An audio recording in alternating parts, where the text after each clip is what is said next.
Hola, bienvenidos aquí de nuevo. Estamos en Tangente, comenzando una semana más, la última semana del mes de mayo, y viene cargada con análisis porque sobre todo tenemos que tocar base en algo que con mis compañeros que me acompañan aquí, y sobre todo los van a ver ya en la toma abierta en un momento, era una cuestión que veníamos discutiendo hace ya ratos, y era no mirábamos un vehículo electoral, y todavía no lo miramos, pero por lo menos hay un brotecito ahí,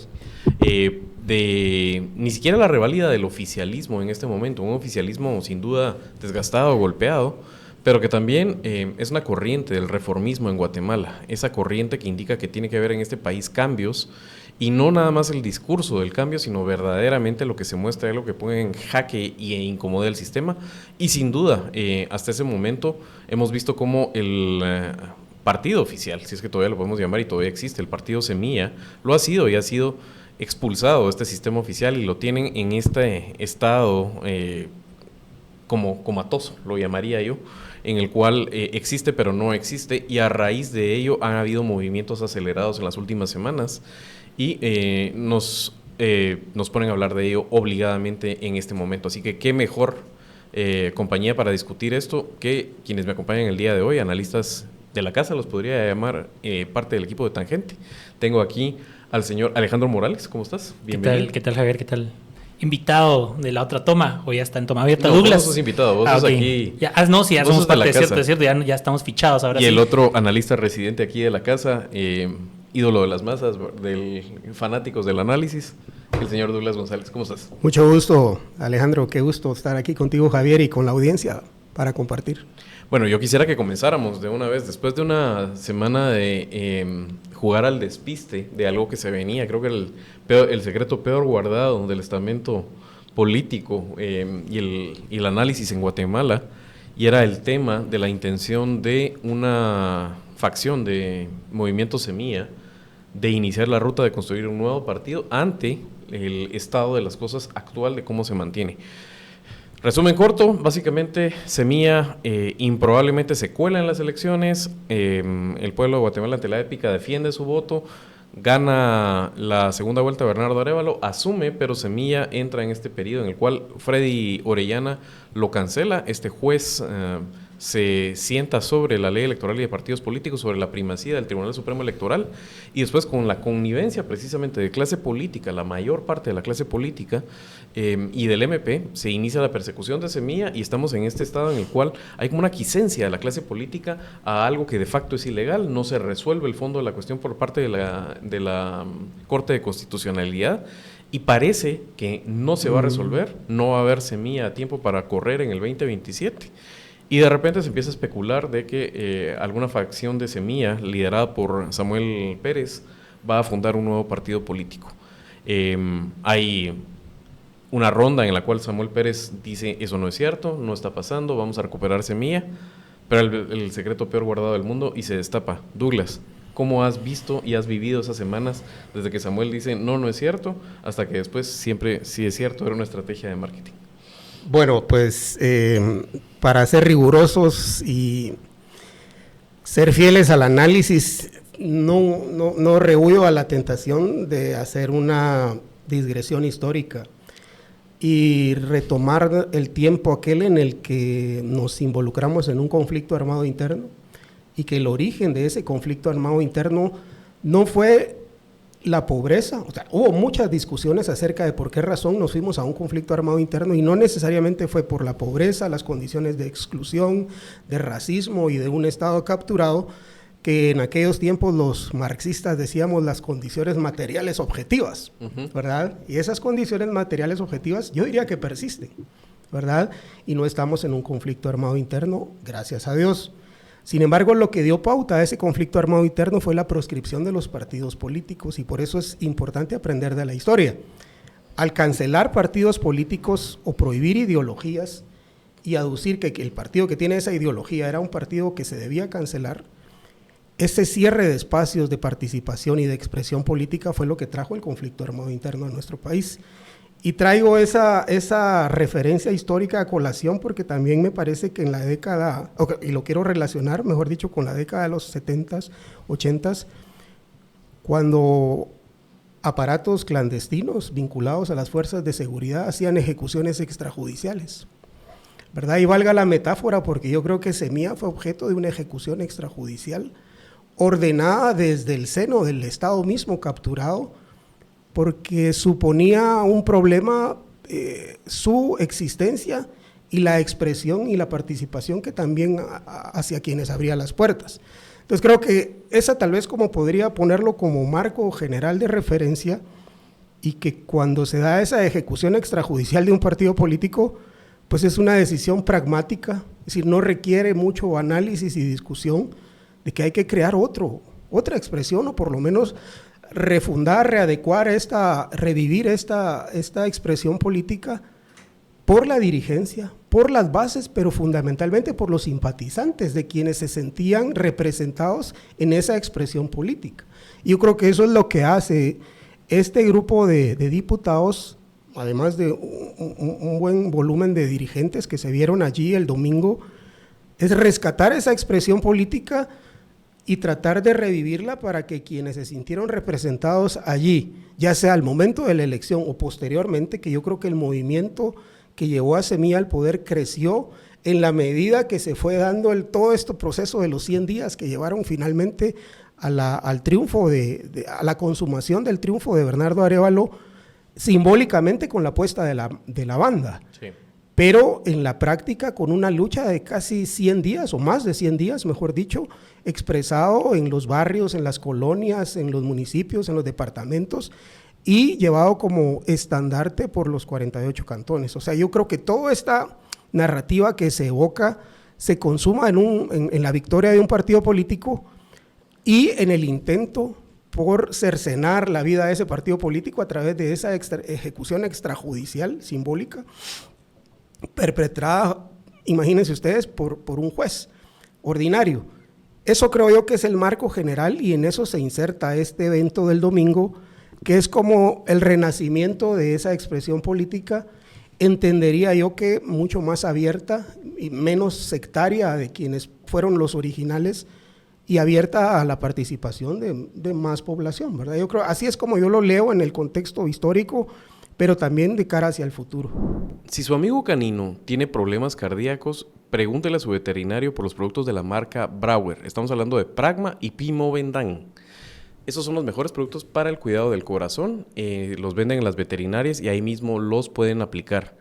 No deje de consultar entonces para que siempre su amigo esté en el mejor cuidado, en las mejores manos y con los mejores productos.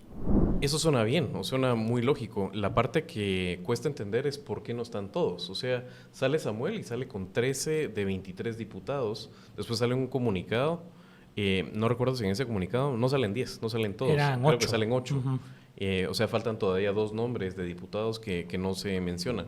Sin duda, creo que los más conocidos quedan de lado con Samuel, que es el más conocido, pero a la par de él, pues vemos a las 2 Andreas, que son también de un perfil más alto, ¿verdad? Andrea Reyes, Andrea Villagrán, vemos a Román Castellanos, vemos a Ronald Ochaeta. Diego Toledo, Mercedes Monzón. Sí, y del otro lado, creo que los más conocidos podríamos decir José Carlos Sanabria, tal vez. José Carlos Sanabria. Que es la persona, digamos, que uno sabe que es de mayor confianza de la bancada del presidente. Uh-huh. De ahí para allá, la mayoría, creo que muchos, incluso son nombres que el gran público los conoció por primera vez en ese comunicado. Sí. Si es que los llegaron a leer. Digamos, la mayoría de gente se dio cuenta, este es el grupo de Samuel y los otros, ¿quiénes son?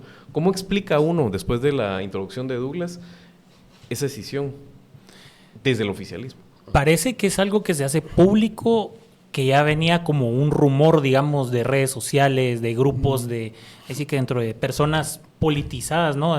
Nerds y geeks que nos gusta estar en este tema de política, que pues claramente se miraba, digamos, una mayor afinidad que suelen ser los diputados que suelen acompañar al presidente en sus giras por los departamentos y los municipios. La diputada del departamento de Guatemala, Victoria Godoy Palala, José Carlos, pues obviamente el hombre de confianza de él desde antes de la transición, digamos, y antes del proceso electoral, y pues lo vemos ahora.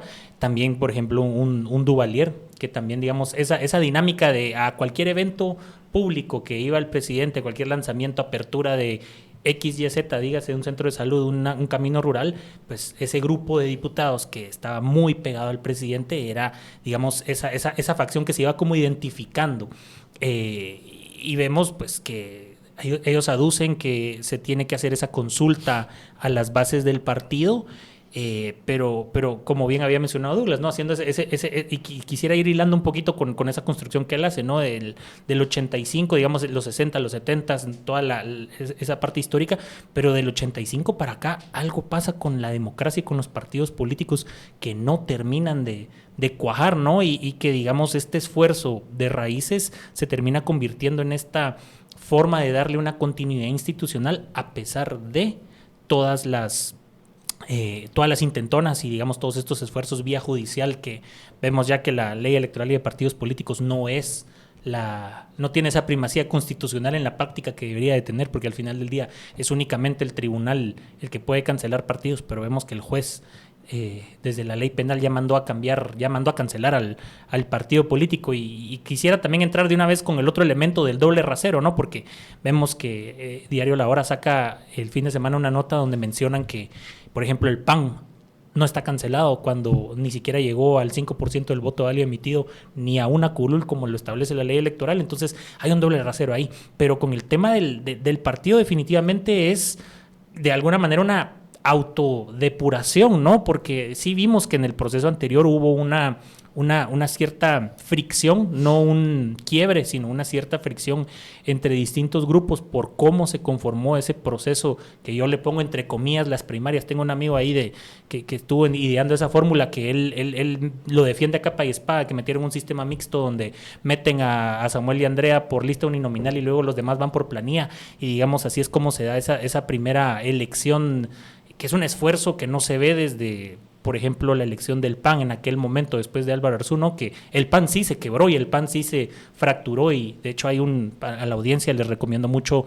este artículo de Carlos Kessler, que antes de trabajar en Plaza Pública sacó una nota del nacimiento y la reproducción de los partidos políticos en Guatemala, una radiografía muy buena, y precisamente ahí, si uno se pone a revisar históricamente, puede ir hilando de dónde vienen todos los partidos.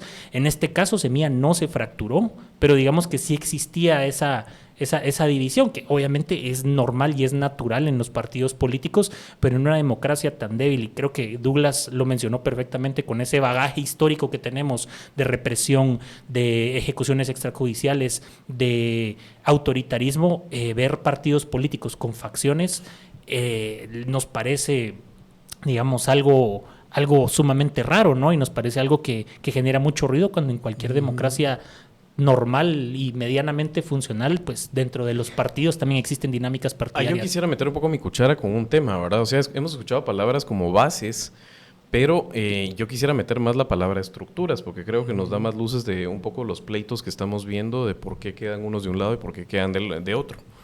El tema de bases, como uno lo maneja, digamos, en las categorías de análisis político tradicionales, pensaría uno que es esta gente que está organizada, que milita en el partido y que de alguna forma vive y respira el partido diariamente. Pueden ser otras organizaciones que se insertan en el partido completas.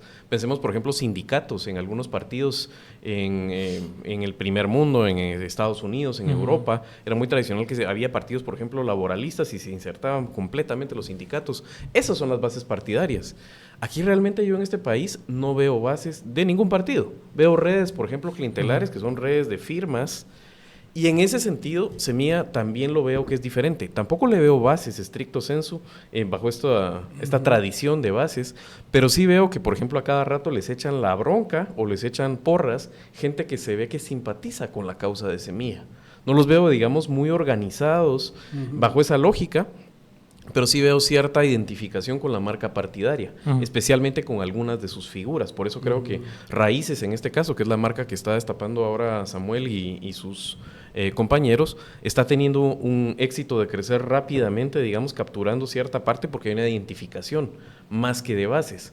Ahora bien, lo que creo que muchas personas que están diciendo esa consulta de las bases, que algunos de los diputados, por ejemplo Raúl Barrera, que también es otro que es muy conocido y tiene un perfil en Twitter, por ejemplo, especialmente, decía la consulta de las bases o un documento ahí que estaba asignado por algunos, creo que se referían a las estructuras. Y una estructura realmente se hace con muy pocas personas. Y obviamente ser parte de la estructura te da un poder diferenciado porque en algún momento es el que, si tenés o no la llave de procesos que podés abrir y hacerlos más o menos participativos, podés tener la mano de quienes se postulan adentro del partido. Y a la larga Totalmente. creo que lo que estamos viendo es que a la hora de que alguien tenía congelado, digamos que había un semilla, y lo matan, lo ponen en este estado comatoso, con este pacto, digamos, de la clase política, y entonces queda como en este estado catatónico, y hay una estructura. Esa estructura tiene ese poder de llave para quiénes son las candidaturas. En el momento en que Samuel casi voltea la mesa y empieza todo y va de nuevo, ese poder que tenían algunos en esa estructura como que queda en un absoluto limbo. Y eso es, creo que, la llave para entender el pleito de unos y de otros. No sé si lo estoy interpretando de la forma correcta. Yo creo que es una de las tres tal vez lecturas que yo pensaría y tal vez la más importante de la fractura, porque tiene que ver con el poder que tiene quien tiene la estructura legal en un departamento o en un municipio, que se entiende que tiene la capacidad de postular candidatos.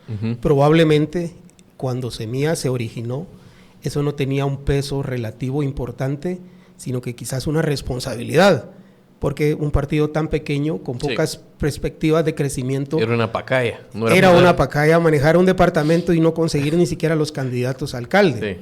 Claro, cuando se saca la lotería de ganar las elecciones, ahí sí. Entonces cambia el tablero completamente y cada uno hace valer en su registro de la propiedad la escritura que tiene de su departamento, de su control territorial. Lo que sucede con esta organización nueva es que deja en buena medida, por un lado, esos liderazgos y apuesta por nuevos liderazgos en algunos lugares, en otros los renova, pero no es en automático que lo que éramos vamos a seguir siendo, sino que es una especie de, por eso se llama refundación, porque también entendería yo que esta fórmula comprende perfectamente aquel matiz de que si nos juntamos los mismos a hacer lo mismo, pues nos va a salir lo mismo. Y entonces la única forma de alterar esto es juntarnos nosotros, los mismos o varios de los mismos, pero atraer a nuevas voces, a nuevas expresiones, nuevos liderazgos y además hacer cosas diferentes para que nos salga algo diferente. Entonces creo yo que en esa apuesta de cambio hay personas que se ven en su cálculo personal afectadas porque el derecho de propiedad que tenían de un territorio ya no lo tienen que ir a pelear de nuevo, y otras porque en su cálculo también, y esa sería la segunda vertiente que yo identifico, en su cálculo personal no quieren distanciarse del Ejecutivo porque aún creen que pueden recibir, digamos, cierto apoyo y tener algunas prebendas de lo que significa ser un diputado de partido oficial. Y una tercera que yo pensaría que tal vez es la más recurrente es quienes apuestan por el futuro desde ya. Dicen, bueno, ya llegamos, ya estamos acá, pero ¿qué vamos a hacer después? La mayoría de ellos en promedio andan en los 30, 35 años, cuando mucho. Gente muy joven. Es gente muy joven y que obviamente están viendo en su perspectiva hacia futuro cómo se van a proyectar y en qué vehículo van a participar. Yo creo que en medio de esas tres, obviamente hay gente que está en algún lugar, va y viene, pero esas son como las tres expresiones. Y yo diría que falla un poco ambas partes, y si hay tres, las tres partes fallan un poco en no ocuparse de lo realmente importante, que son los simpatizantes. ¿Verdad? Porque Semilla, de verdad, que es muy pequeño como expresión política y que su verdadero activo, si lo estuviéramos viendo como una operación de la compra o la adquisición de una empresa, su verdadero activo son los clientes, ¿verdad? Los simpatizantes que tienen, no tanto los liderazgos locales o departamentales, sino que el nivel de simpatía por la representación de la causa que en su momento enarboló. Y creo que esa es como tal vez la victoria que se anota Samuel, porque él recupera esa franquicia y se apropia de la causa. Creo que ahí es donde está verdaderamente el conflicto, ¿verdad? No sabemos todavía, es una apuesta, es un reto para este grupo, si van a ser capaces de representar efectivamente esa causa, o si se van a quedar por debajo de lo que la gente espera, en el cuyo caso pues surgirá un nuevo movimiento que capitalice de mejor forma tanto el descontento como el déficit de carácter que la gente identifica en este gobierno. Es lunes, pero las reuniones uno no sabe cuándo se le atraviesan. Así que si usted de repente está en un cóctel y no lo pensaba, se va a acordar de mí si es que no llevaba su cápsula de Parismart de Himalaya. Recuérdese, es el mejor hepatoprotector, nos protege contra los efectos del alcohol. Así que la recuperación al día siguiente es más fácil. No deje entonces usted de llevar sus cápsulas de Himalaya.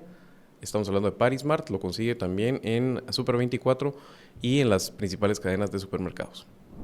Sí, entonces el tema creo que para Samuel es bien importante quedarse con la legitimidad de la marca y parece que en ese sentido, operación exitosa, ¿no? Sí, no, están contando una historia, ¿no? Digamos que Román lo mencionaba el sábado en esta... Recupera caras, ¿verdad? Sí, o sea, sí. vimos la cara, por ejemplo, de un Juan Alberto Fuentes Knight, completamente desaparecido de la política nacional.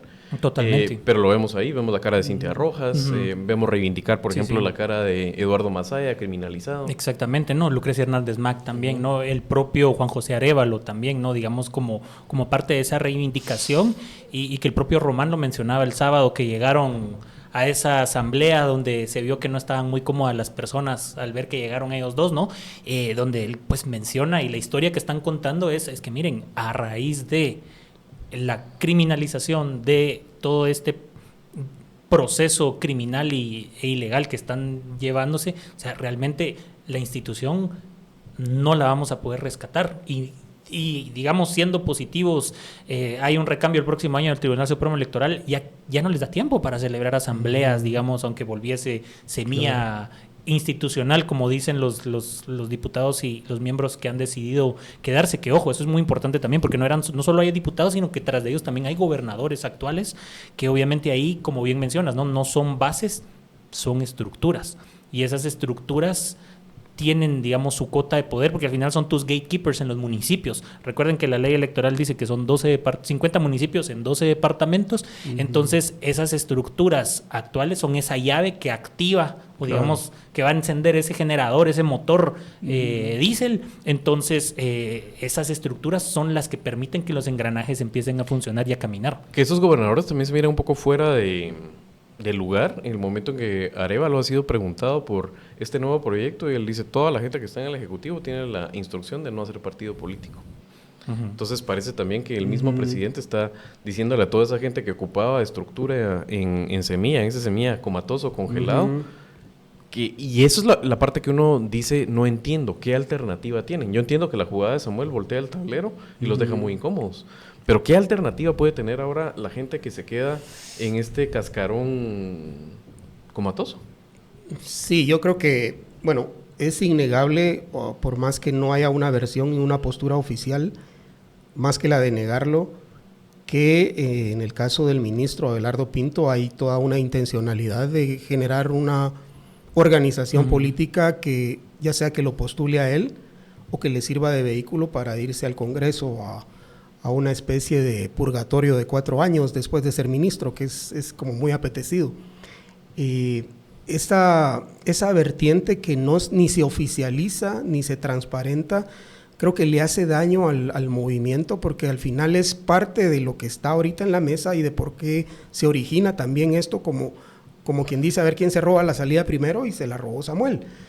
Y también deja un poco incómodos a los ministros de gobierno y a los funcionarios en general, pero sobre todo a los ministros que sí tienen una prohibición clara, constitucional, para involucrarse con partido político alguno. Y ahí creo que sí hubo un desliz de parte del ministro, porque él estaba hablando de la organización política, que afortunadamente ya para él, en este caso legal, no existe. Entonces, se hubiera metido en camisa de once varas. Se está metiendo en un problema porque él está hablando de un comité ejecutivo, de una organización a la que él por leyes tiene vedado pertenecer. Debería haber renunciado, de hecho. ¿Verdad? Tiene vedado pertenecer. Entonces el lenguaje y las formas acá, particularmente en esta coyuntura de persecución, no son matices sencillos, sino que deben ser muy juiciosamente analizados antes de presentarse al público, porque se puede incurrir en una responsabilidad. Y creo que esa incomodidad que no tiene el diputado, porque el diputado, su naturaleza es ser político y hacer política y organizarse en partidos políticos,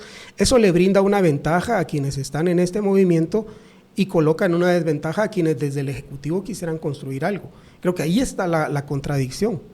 Pero ¿será que le están apostando a que ahora que este lado parece haberse robado la salida, la legitimidad de tener el momentum, recuperar la marca y de alguna forma tener un carrito, y que entonces tal vez el TSE y pacto que tiene la clase política decida romperlos en dos devolviendo semilla? Es un poco extraño, digamos. O sea, ¿cuál sería, digamos, la jugada ajedrecística de un consenso de clase política si lo que desea es partir, digamos, el proyecto del oficialismo? ¿De les devolver semilla? Ahora que... ¿Qué va a hacer Samuel ahora que ya digamos, apostó de este lado? Un divide y vencerás sería que Blanca Alfaro, que ahora está en solitario, ¿no? Ahí en la presidencia, aferrada a la presidencia del tribunal, mientras los suplentes están tratando de ver cómo logran hacerse ellos de la presidencia del tribunal, que no pueden, no hay forma legal de que lo puedan hacer. Pero interesante lo que mencionaba Douglas también, pero en este sentido, si hubiese, digamos, esta resolución gallo-gallina de repente que dicen, bueno, devolvámosle el partido y generemos más desgaste, al final del día sería, yo creo personalmente que sería un error de este nuevo grupo de raíces.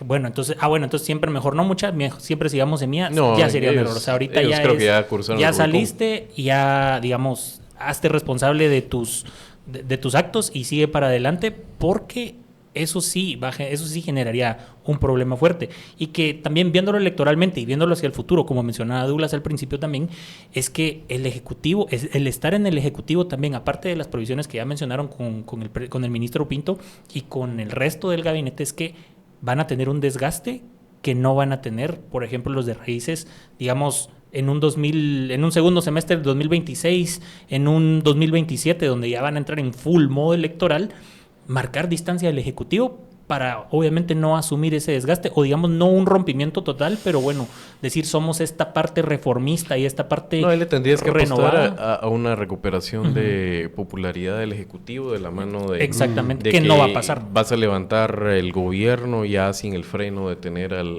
MP. Sí. Yo veo ese escenario todavía posible. Sí, ahora, no solo quiero regresar un poco a la racionalidad de quienes perpetraron esta cancelación de semilla. El semillicidio. Sí, la ejecución extrajudicial que decíamos.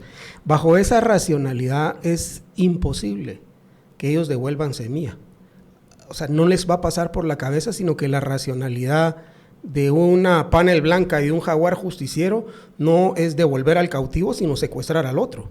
Sí, que eso es lo otro que iba a tocar. O sea, que ellos no van a ir por este lado de ser tan benévolos, sino que ellos van a ir tras raíces ahora, en lo que les quede de tiempo. Esa es la otra y la más importante, ¿verdad? O sea, ahí está el otro la apuesta de Samuel, Román, Las Andreas y demás es de alto retorno, pero también alto riesgo. Así es. ¿Qué les hace pensar, en este caso, que les van a dejar fundar un partido? Lo mismo que en su momento le hizo a Meme Colón pensar que le iban a dejar fundar el FUR, pero en su momento llegó el régimen de Lucas y le dijo, o pasa el partido o pasas vos. Y no pasaron ninguno de los dos. Es un buen ejemplo. Es que ese es el gran riesgo. No pasó el partido ni el candidato. Sí, porque ahorita sí es precisamente, ahí sí que en el mundo de los deportes es un high risk, high reward, ¿verdad? O sea, ahorita esa posibilidad, porque seguramente el MP va a inventarse más de alguna forma de intentar criminalizar la asamblea de ayer.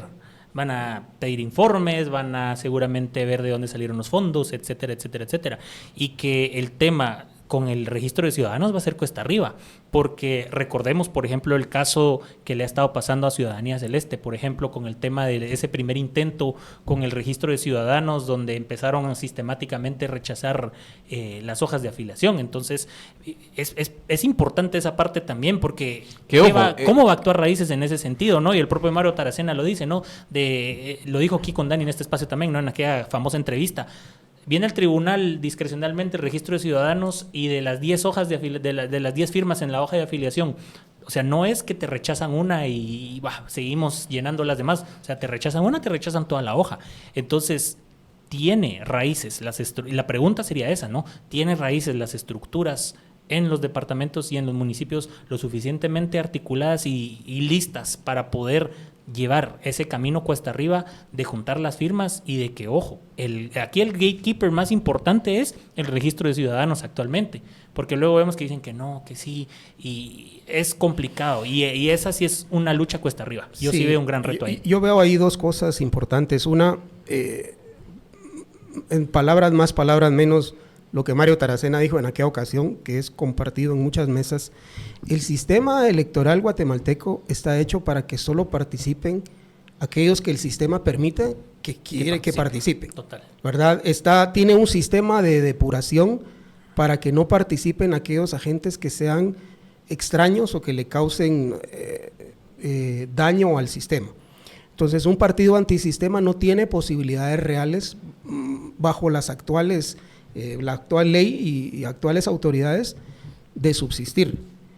Ahora bien, si además de eso se les deja solos, si no tienen el apoyo del Ejecutivo, va a ser más difícil. Y nos lleva al otro escenario. Y el otro escenario es, entonces, ¿qué va a hacer el otro grupo para participar? ¿Van a emprender la lucha por hacer un nuevo partido? O peor aún, ¿van a intentar comprar otro? Que eso ya es meterse en camisa de 11 varas, porque además de eso tiene implicaciones legales. Claro. Entonces, ¿quién va a correr ese riesgo? ¿Quién se va a acercar a hacer la propuesta? ¿Quién va a llevar el dinero? ¿De dónde va a salir? ¿Qué se va a dar a cambio? Esos son, y además, no solo que riñen con la ética y el corazón de lo que significa el movimiento, sino que además los colocan en una vulnerabilidad política y legal tremenda. Sí, sí. Así es que toda la racionalidad le indicaría a uno que si este es el proyecto que se empezó, pues hay que apuntalarlo y luego en el camino ver cómo se emparejan las posiciones, que al final esto es lo que está de por medio. Y el presidente o el gobierno como tal, incluso capitalizar este apoyo que tuvo, porque lo que pudimos ver en las redes sociales es que, amén de la roncha que genera el nombre de Samuel Pérez en la élite política y económica del país, tuvo cierto nivel de legitimidad con la población. Y eso lo podría capitalizar perfectamente el gobierno y lejos de dejarlo huérfano o acuerparlo, ¿verdad? Pero digamos que yo creo que esas son las decisiones de mesa estratégica en un gobierno que se deberían de estar analizando. ¿Crees que todavía haya chance de que el polvo se asiente adentro de Palacio? Porque sin duda se ve que hay cosas de las que uno no se entera y que han causado roncha. O sea, esa quiebre o esa distancia que hay entre Samuel y Bernardo es evidente. Y sin duda ahí tiene que haber algunas cosas de las cuales uno no se entera. ¿Crees que impere en algún momento el pragmatismo, la racionalidad, o esa distancia ya se antoja insalvable? Mira, yo creo que la moneda está en el aire, ¿verdad? Y puede tomar hacia cualquiera de los dos lados. Hay que señalar que es una anomalía en la historia del país que una bancada oficial tome distancia de su propio gobierno. O sea, lo normal es que incluso bancadas de otro o miembros de otras bancadas quieren pertenecer al gobierno, sí. ¿Verdad? Entonces no sobre todo a estas alturas no, exactamente, estamos empezando o en el primer semestre del segundo año. Generalmente el presidente no genera, o el gobierno no genera una aceleración centrífuga, ¿verdad? Que se quieran escapar del centro, sino quieren ir hacia el centro. Centrípeta. Y lo contrario, ¿verdad? Y lo que uno ve acá es una bancada tomando distancia del gobierno, lo cual en sí ya es un síntoma de que hay algo que arreglar, ¿verdad? Y que hay algo que arreglar, y solo pensemos en los números de la coalición con la que Samuel Pérez asumió y le dio la investidura al presidente, que rondó los 118 votos, 120 por ahí, y esa coalición ahora ha venido a 8 diputados. Eso, si hacemos esos números, cualquier gerente que haga esos números, pues tendría que destituir a su gerente de producción y de marca porque no le dio los resultados, ¿verdad? Exacto. Y hay algo que componer adentro de la estructura productiva de generación de gobernabilidad en el gobierno. Eso creo que es una reflexión básica. Y la respuesta es que sí tiene arreglo, porque si hubo la capacidad en su momento de sentarse con otras fuerzas que incluso podrían ser fuerzas muy distantes, incluidas algunas decisiones de Vamos, si en su momento llegaron a la casa presidencial los y se reunieron. Los distritales de Vamos. O sea, ¿cómo no es posible que juntarse en la misma familia y lavar la ropa sucia adentro? ¿Verdad? Eso yo creo que es una reflexión, que negaríamos la naturaleza de la política, que es el arte de lo posible, para la política eso sería un trabajo mínimo, pues dentro de lo posible, arreglar cosas en familia debería ser algo natural y fácil. En medio de eso cayó en buen momento entonces para el oficialismo el receso parlamentario.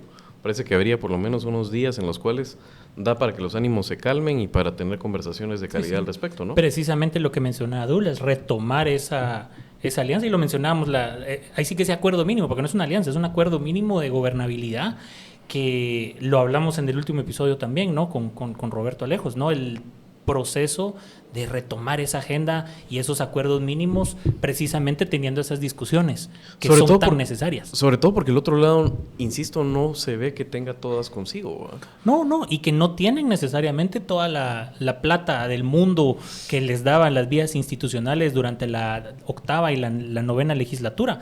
Ahorita, por ejemplo, no está tan sencillo poder venir y otorgar a dedo obra como pasaba en la novena, ¿no? O tener a todos bien maiciados, como decía Yamatei. Ahorita no, digamos, es a puro caletazo. Ya no es tanto a ¿cómo se llama? A esa estructura clientelar y, digamos, a crear una línea de financiamiento como la que se tenía previamente. Y que precisamente no hay una agenda ni una propuesta a construir, digamos, una legislatura. Es volver al yugo de Alan y a irse con amenazas de Ministerio Público o maiciado, ¿no? O te dejas maiciar o te cae caso con el MP. Entonces, digamos, yo sí encuentro que dentro del Congreso hay una cierta resistencia a volver a eso. No veo yo, digamos, esa necesidad, digamos, y ese deseo de muchos diputados de volver a eso. Y hemos visto que han sido reactivos cuando, digamos, están los incentivos, por ejemplo, dentro de lo institucional, con el tema de los proyectos de desarrollo. Volvemos al mismo caso de los proyectos de desarrollo, ¿no? Los distritales, incluso ahí fue donde lograron romper esa coalición de Vamos cuando se aprobó el presupuesto, porque se mencionaba que iba a llegar fuerte financiamiento a los distritos de los diputados. Entonces, es muy importante que sí se tengan esas discusiones precisamente dentro del Ejecutivo. A año y medio yo dudo que vayan a darse, y precisamente por eso Samuel, creo que en buena parte y el grupo que lidera decide dar ese paso adelante, porque al final toca ir a articular. Y prácticamente, obviamente ellos mencionan que no van a estar distanciados del Ejecutivo y que no van a marcar tanta distancia, pero esto sí es un distanciamiento, pero sí va a ser muy importante ver cómo logran mantener, uno, sus propios números dentro del Congreso, y dos, aprovechar ese apalancamiento que está dando ahorita Luis Aguirre en esa disposición a dar esa lucha con el Frente de Alan y el MP. Yo sí veo, por ejemplo, una oportunidad de recuperar esa coalición que precisamente fue la que llevó a Samuel a la presidencia del Congreso en ese primer inicio para la toma de posesión. Hay posibilidades, y ahorita, que nuevamente hay que recordar, tenemos estos pequeños días de receso, pero la CC al final nuevamente volvió a mandar a que se repita aquella sesión, porque a pesar de que se siguieron todos los procesos, le dijo el presidente: señor, usted no cumplió nuevamente. Yo realmente ahí sí creo que ya la CC está jugando un rol mucho más político, y prácticamente está dándole oxígeno a la facción de Alan para tratar de romper esa desorganización que existe actualmente, pero sí hay una oportunidad, pequeña ventana de oportunidad para que se retome esa alianza legislativa y se continúe con la agenda. Sobre todo porque vamos a entrar después en una dinámica en la cual los actores ya están pensando más en cómo operar esa comisión de elección de fiscal, y en la CC, en que los actores golpistas empiecen a hacer cálculos de días que ya no les dan. Para que eso ya tuvimos una conversación al respecto. Para ir cerrando ya este tangente, algo que se ha estado cociendo a fuego lento, y es la pugna entre el Ejecutivo y el otrora todopoderoso y aliado de ejecutivos anteriores, Sindicato de Trabajadores de la Educación de Guatemala y Joviel Acevedo. ¿Cómo lo están viendo? El día de hoy que estamos grabando, que es el día lunes 26, Joviel está acampando en la Plaza de la Constitución. Estamos escuchando los estudios de Tangente y Llover, así que hay una delegación que no se mira muy nutrida de maestros. Esto se viene cociendo a fuego lento desde hace ya unas semanas, desde que se anunció por parte del Ejecutivo un aumento unilateral. ¿Cómo están viendo el pulso, en este caso, de Joviel, que ha sido tan amigo de otros presidentes, con este Ejecutivo? Bueno, yo no lo desvinculo de esta gran batalla que al final es la que debería ocupar toda la energía y el oxígeno del gobierno que es lo que se desenlazará el próximo año, pero que está en gestación en este momento, y es la elección de fiscal general, Corte de Constitucionalidad, Contraloría General de Cuentas, para mencionar 3. Creo que se inserta Joviel Acevedo como el famoso componedor de disturbios cuando se requieren, ¿verdad? Así como tenemos una Corte de Constitucionalidad que falla a la carta, tenemos a un sindicalista que protesta a la carta también, ¿verdad? Y se inserta dentro de esta coro de estrofas para tomar el control del país prácticamente, porque si controlan la Corte de Constitucionalidad del Congreso, pues seríamos el nuevo gatopardismo, que todo cambia para que nada cambie. Y aquí tal vez la reflexión final que yo quería hacer, sobre todo para la gente que está dentro del gobierno, es que Samuel Pérez no es el enemigo. No, pues. ¿Verdad? Totalmente. A mí me trajo a la mente, en aquellos tiempos en los que leíamos esos libros que eran prohibidos, Lenin en su obra ¿Qué hacer?, cuando ve toda la disputa entre bolcheviques y mencheviques, al final ambos querían la revolución, solo tenían formas distintas de cómo enfocarla, ¿verdad? Si era a través de un cambio más progresista o si era un cambio revolucionario.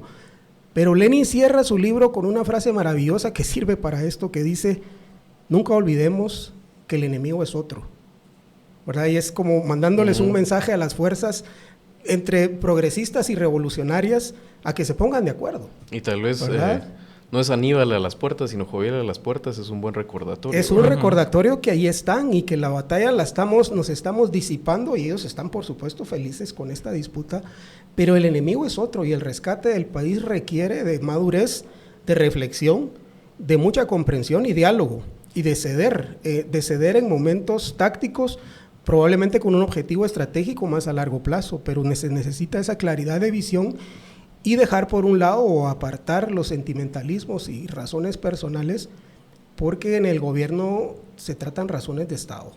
Por cierto, para los que todavía tienen dudas de si miran el pliego petitorio de Joviel, que es una carta de 16 puntos, es una agenda legislativa que está incrustada ahí, es la agenda legislativa de, el tema de los uniformes, el vaso de leche escolar, subir la alimentación escolar a 10 pesos, y en medio de eso es el manejo clientelar de esos recursos. Es un poco lo que lo tiene seco y lo tiene desesperado. Claro. Es un poco lo que se intentó hacer en el Ministerio de Comunicaciones cuando lo tuvo 5 meses Félix Alvarado, y ahí sí tembló el pulso. Tu reflexión acerca de Joviel a las puertas. No, sí, vemos hoy que está así un poco como los persas en la antigua Grecia, ¿no? Cuando llegaron a tratar de tomar las ciudades-estado. Yo pasé hoy, antes de venir para acá, frente a allá, y están las carpas, y ahí están, digamos... miran pocos, ¿no? Sí, es precisamente eso, el aumento. Si tuviera la sí gente los de mermó. Antes, vendría aquella columna. Que sí, no, estaría bloqueado, digamos, unas 2-3 cuadras alrededor del centro histórico, pero no. En este caso sí vemos un Joviel mermado a raíz de... Y creo que un gran alfil del gobierno en este sentido ha sido la ministra Giraca, que ha jugado un papel muy importante y sin tener un perfil tan alto ni tan politizado, ha jugado un rol muy importante. Uno, combatiendo la desinformación con el tema de los libros. Eso creo que, a pesar de que sigue, digamos, el tema del Net Center atacando por ahí, la ministra ha sido muy astuta y su comunicación ha sido muy buena en ese sentido, invitando a actores, por ejemplo, de las iglesias a ver que precisamente los libros no contienen esos temas. Y con el tema del sindicato, un tema muy importante fue el tema del aumento, y eso sí mermó. Vimos la última protesta que tuvieron previo a este plantón que tienen en la Plaza de la Constitución, que en la última juntaba más un motorista accidentado que la gente que llevó Joviel. O sea, sí se ve un Joviel mermado, y un Joviel que precisamente está sufriendo de ese síndrome del adicto, ¿no? Que se le está quedando seco, se le está acabando la fuente de financiamiento, y obviamente también es una oportunidad para el magisterio de poder, digamos, romper con esa estructura. Liberarse, exactamente. La cosa es que vayan a usarla, que sean libres, y no vayan a ser como Inés Castillo, que se liberó de Sandra para luego volver, ¿no? Entonces sí es bien importante. Esa gestión que ha tenido la ministra ha sido clave, y el tema del pacto colectivo creo que esa es la forma de poder meter la cuña y romper un poco con esa estructura, que al final del día Joviel aguantará ahí unos 15 días a lo sumo en su asamblea permanente, seguramente se les acabará la plata y cada quien de regreso a su casa. Entonces yo sí veo que puede el Ejecutivo jugar amparándose en esa resolución de la CC a que esté ahí el tiempo que quiera o el tiempo que aguante y desgastarlo. Yo creo que esa podría ser la estrategia del Ejecutivo ahí. 7 presidentes de Guatemala, 4 papas y solo un líder del STEG en lo que va de este siglo. Así y el culpable es Fidel Castro. Pronto. Bueno, qué gusto compartir mesa con 2 cracks del análisis. Uno que nos saca y es escuela a la que aquí venimos a aprender, así que el sensei residente Douglas, y siempre aquí un emergente como es Alejandro, que se suma al equipo de Tangente. Muchas gracias a ambos por haber estado. Gracias. Un abrazo. Así que ustedes saben, manténganse en la sintonía de Tangente. Empezamos la semana, la empezamos fuerte con buen análisis, pero manténgase usted, siempre le traemos lo mejor del análisis, la actualidad, análisis económico, le traemos también cultura, le traemos bastante contenido interesante aquí, las mejores entrevistas y los mejores temas en Tangente. Hasta la próxima.